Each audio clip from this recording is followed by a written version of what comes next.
If you're watching this video, then you're truly going to know how to actually make money and turn a profit with your Amazon business as a beginner. In this video, what we are going to be doing is in under 10 minutes, yes, you heard that right. In under 10 minutes, we are gonna break the whole end-to-end process of building an Amazon business that is profitable so that you can go ahead and achieve the goals that you're looking to achieve, whether you're looking to quit your job, build a passive income source, a secondary income source, literally trying to do something so that you can fund maybe that bougie car that you want. Whatever that is, listen, and you guys will be able to understand the whole process. All right, I'm gonna dive into step number one. Step number one, first and foremost, every business is built on a good foundation. Now, a couple different portions of foundation that I like to talk about. Number one, foundation for your business. Going through the process, if you're in the States, go and get an LLC. If you're in Canada, we're in Canada, go and get a corporation. Now, why is this important to do so?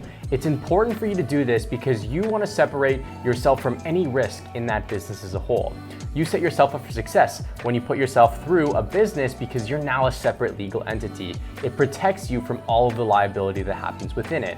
In addition to that as well, there's also good tax benefits. Also, corporate tax is much lower than personal tax. There's benefits to having a corporation. And if you know you're gonna be successful, which if you're watching this video, I hope that you know that you can be, then setting up a corporation is definitely worth it. Now, the second part to that is your mindset. A good foundation for your mindset and how you plan to go into it, knowing that, hey, this is not a get-rich-quick scheme. Knowing that, hey, this may not be easy and I might get knocked down and hit on my butt, but if you get back up, you can't fail. And then lastly, if the first product doesn't take off, maybe the second one does, maybe the third one does. So there's no easy way out, but I can tell you one thing and one thing only. You can't fail if you don't quit. So again, if the first one doesn't work out, push through and push harder because all it takes is one product to succeed. All right, guys, step number two is you actually doing the most fundamental thing about building your business. Given the fact that this is a physical products business, we are literally selling physical products on Amazon to an end customer. Your goal here is to go ahead and find that product. Now, this is probably the most taunting thing just because of a couple different factors. One, you've never done this before, right? It's going to be a learning curve for you. And two, your product is gonna make or break your business. So one thing that I always recommend is during the product research phase to really take your time and really find something where you're looking at the data that Amazon gives us and making very educated decisions in terms of that product without being too emotional with it. That's where we see a lot of people fail, is where they really try to get emotionally connected. They think their product is far superior. They think that their product is maybe up and coming and trending, but realistically, it's a product that doesn't have data currently, and you don't know if it's actually gonna sell well. Now, a couple of the things that we look for in terms of finding a product is a product that has high demand, both from a search and revenue standpoint, something that has great opportunity to differentiate, something that is selling well already, but also trending over time, meaning we're in a growth state so that when we start selling, we're only gonna continue growing. And then on top of that, we obviously wanna make sure that it's profitable, right? We look for at least 40% margins nowadays with the cost of things like pay-per-click advertising, shipping going up. Being at a 40% margin always gives you a variable margin of, give or take, plus or negative 10%. So you could sit anywhere between that 30 to 50% mark, which is more than enough profit to put into your business to continuously scaling, which if you guys stay to the end, we're gonna talk about how to scale your business at the very end. All right, step number three. Step number three is sourcing your product. Well, how do we get a product for a cheap price so that we know we are gonna be profitable and hit those margins that Brian talked about? Well, what we're gonna do is we're gonna use a platform called Alibaba. I recommend this hands down. Going and sourcing anywhere else is gonna be more challenging. It's also going to be harder for you to do. So if you're looking for a quick result in getting that product sourced in a short period of time, go to Alibaba, search up the keyword that you're looking for of that actual product. If it's a garlic press or if it's a phone case, go find the product, message suppliers, negotiate, and bring it down to the best damn price that you possibly can. In addition to that as well, as part of this sourcing process, number one, you go and negotiate with a handful of different suppliers, and the goal is that you want to bring down all of that group of suppliers that you have to anywhere between 2 to 5 different suppliers to order samples from. Samples allow us to assess the quality that supplier actually provides in terms of the product. Okay, so very, very important. In addition to that as well, order your top competitor samples so that when you receive those samples, you can compare, hey, is my product actually better than theirs, or at least at par? If it's worse, then you need to go back to the drawing board. Now, let's talk a little bit more about how we get products from point A to point B. Before you actually order, you wanna place an order. Before you actually pay that final order, we do a thing, and we do a thing called a third-party inspection. This is important, guys. We don't live in China, and I guarantee you that if you're probably listening to this, you're probably not in China as well. We want to have feet on the ground, go to the factory and assess the product that we actually get produced before we actually pay that final payment. If you do it after, you could potentially be out a lot of money.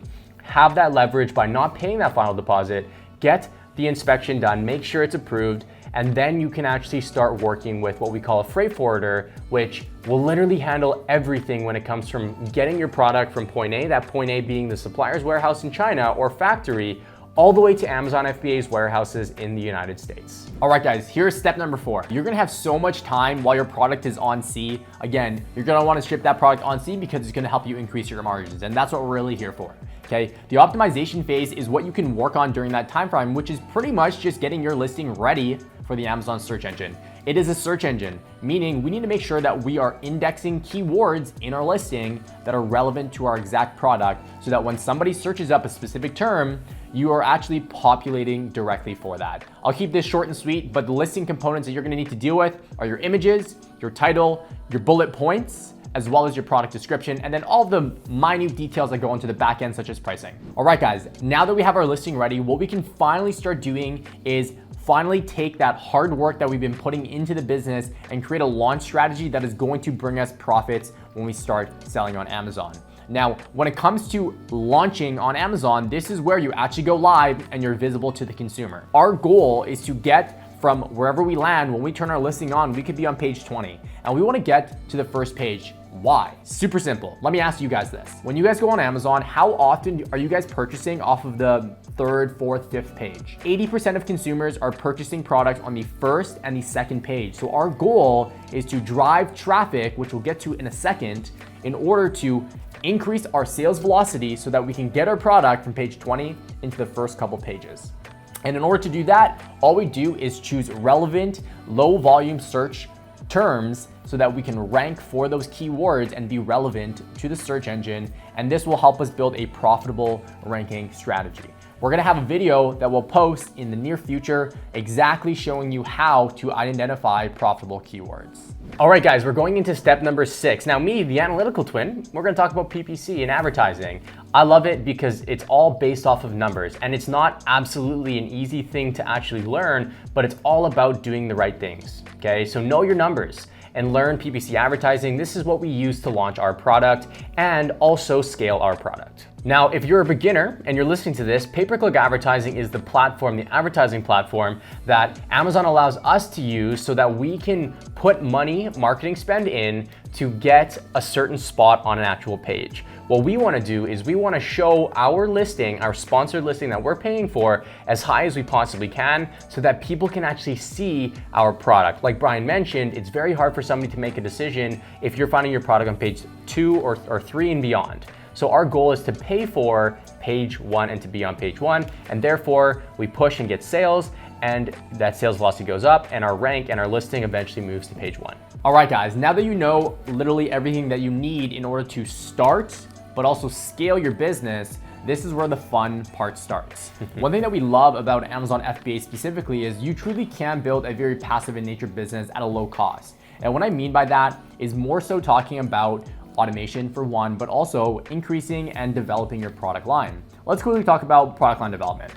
The analogy that I always love to give is your product line, so the amount of products that you have, are exactly like an investment portfolio. Think of it as multiple different income streams that you have. The reason why you need to have multiple different products in order to be able to quit your job, for example, okay, is because if one product flunks, something happens. We all know that Amazon's a crazy thing, and things can happen in literally the snap of a fingers. And for that reason, we wanna make sure that we're very diversified across those product lines. Now, one thing that I recommend is making sure that the products that you launch are the exact products that are gonna complement that same target market that you launched on that first product. And this is what we call building a brand. Now, After you've done this and you've gotten to a point where you need to start outsourcing some of the work, okay? What you want to do is go ahead and hire virtually, okay? There's sites like Online Jobs, there's sites like Fiverr, Upwork, Facebook groups even, where you can find virtual assistants that you can literally hire for under $5 an hour, meaning when you're starting to make a lot of money, you truly start to become a CEO and you need to start valuing your time at a lot higher of a rate. So focus on the things that, one, you enjoy, and two, that are more impact variables, and start outsourcing some of the things that can easily be delegated to other people, and those people are gonna automate the business for you. Fast forward to today, we probably spend 5 hours a week in each one of our businesses. We have 3, so we're spending roughly around 15 hours a week, and we're really just there making high-level decisions, paying bills, and then we're very, very in tune with the product development stage, because that, again, that's truly how you scale up your business. All right, guys, that is all the steps that you need to know about launching your Amazon FBA business today, scaling it and automating it so that you can actually work like 5 hours a week on your actual business. Now, guys, if you're interested in learning more about Amazon FBA and how we used it to quit our jobs, then click the next video here and you'll learn exactly how we did that.